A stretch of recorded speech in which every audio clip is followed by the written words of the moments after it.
Hey guys, it's Franco. So, C211, Global Economics for Managers at WGU. It's been a while since I uploaded a video on my courses, the courses that I finished in WGU. One, because I needed money for my last semester. I needed to save up. So I did stop for about 3 months. And then C211 for me, the first half of this course is absolutely boring because there's a lot of reading. And my engineering background will not help in any way. So I procrastinate. And now I'm done. My last course right now is the capstone, obviously. This is the last one. I'll be finished within 2 months. But C211, if you are here for the video and if you want to know how I pass it and some tips and tricks that I did to be able to pass the assessment, watch this video.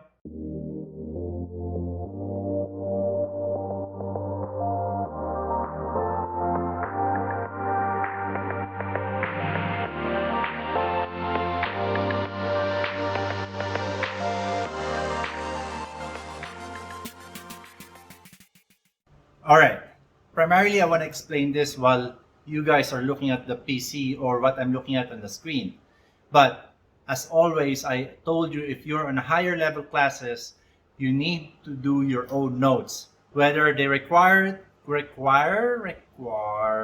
accent. Anyway, whether your instructor requires it or not, you have to do your own notes. So I did. Have my own notes. So I told you this is a boring class, so I have to make a little bit colors, like highlighters, and then I did a lot of notes. I'm like, my gosh, and then I got a notebook here too. Because I am a guy who doesn't really learn by just reading. I need to write it down and constantly read it over and over again. That's how I do it. So I highly suggest you do that same thing while I'm gonna go to the other screen where you're gonna see my progress in WGU, because I don't wanna lie, I'm gonna be transparent with you guys. All right, let's do this on my screen. But first, learn how to do your own notes. All right. So right here, C211.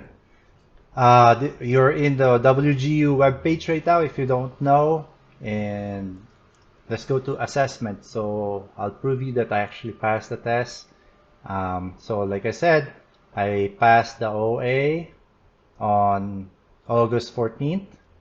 And then, like I always, if you watch my videos a lot on the courses for WGU, I kind of like to read really fast on the chapters and then take the pre-assessment, even though I know I'm not ready, just to gauge where I lack of or what I really need to read. So that's what I did on 7/25. So how did I pass this? Now, I got a cheat sheet here, so I'm gonna be fast and the structure is good rather than I'm just like blabbering here. So let's go to topics and pacing. This, they say you can finish it in 6 weeks, so a month and a half. You can finish this a little bit faster than that, like about 3 weeks, because that's where I really dig on it. Like I said on my previous earlier, I kind of procrastinated because it's really dry topic. I'm not a good economics. This is an economics class, so it doesn't really make me excited to read it. So let's go next here. So there's like a chapter guide, and then you're gonna go to the book itself. Let's wait. So I read from, it's getting there. I read from chapter 1 to 9. Okay. So from here, to chapter 9. And I really emphasize that you read and take notes of what you don't know, because the majority of what you're going to learn from 1 to 9 is what the majority of the questions in the OA and also in the pre-assessment. It may change, okay? And that's why I don't like to go deep on the questions, on what questions I had there, because WGU will flag me. So after 1 to 9, I also read really fast on this. Now, 1 to 9, once you read it, I highly suggest take the pre-assessment. Now, when you take the pre-assessment, I'm 99% sure you're not going to pass it. Okay? You're not going to pass it without reading the rest of the chapters or the rest of the book. What I want you to gauge upon is when you take the pre-assessment and they're going to say, this is what you lack of, read this, read that, take notes. Take notes, take notes, take notes, especially on that. It's basically helping you. Now, after you did the taking notes on 1 to 9, do the practice test in, there's practice tests within chapters. Let me, so 1 to 9, and then obviously read that. Let's go practice and apply. So I didn't do that. I just read on the, where is it? I know I did. Okay, let me go back. So let's see here. Chapter 11. Let me check that out, because I don't want to guide you to the wrong thing. Okay. See, I did the OAs here. I did the OAs, the closing media quiz. I mean, you can do it, you learn something, but I mostly do the OAs and then take notes. Again, when you do the OA, you don't memorize it, take notes and really understand the question. Okay? And then at the later on, watch or read the rest of the other chapters. Let's go back to here. So I read up until really like up until here. Economic decisions making by firms and consumers. And here, the rest of the topics here, I didn't really like touch this.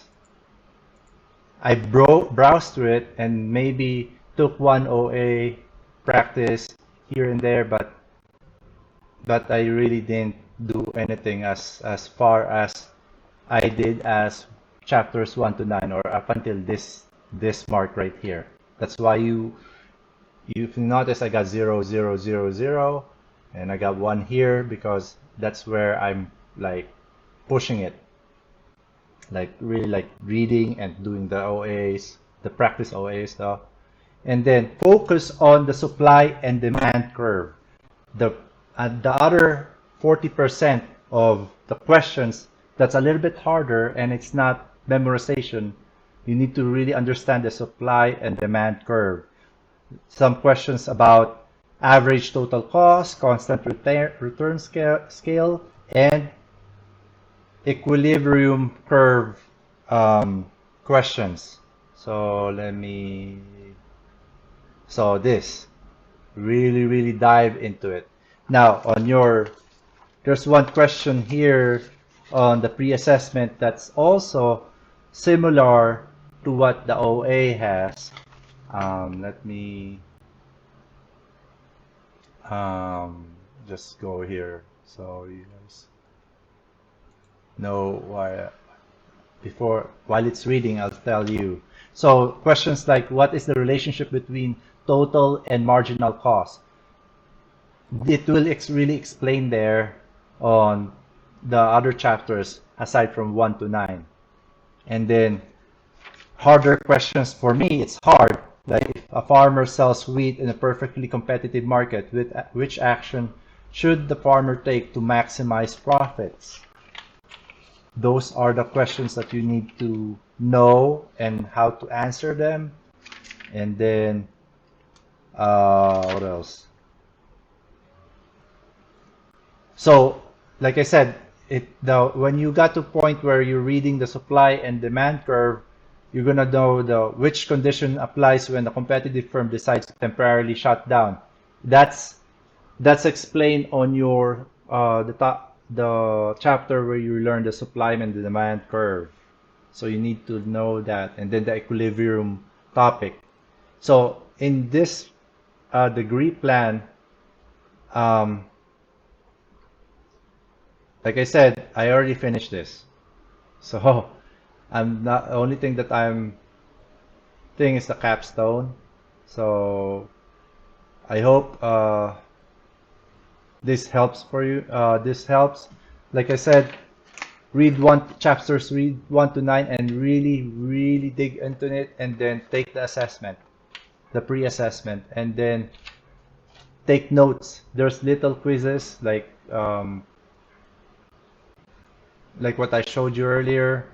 Um, just take the OA practice test, and here, and the video itself is just summary of what you're gonna learn. But I read the actual chapter because that's what you're gonna learn. And some questions are, especially the graph where the charts are, supply and demand curve. There's a lot of difficult questions there. If you don't understand the chapter, you're not going to be able to answer it.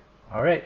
Well, subscribe to my channel if this helped you a little bit. Like I said, I'm not going to take your time because it's going to be boring.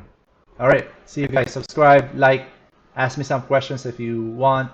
I'm always here. I'm always responding to the comments. Okay. Bye.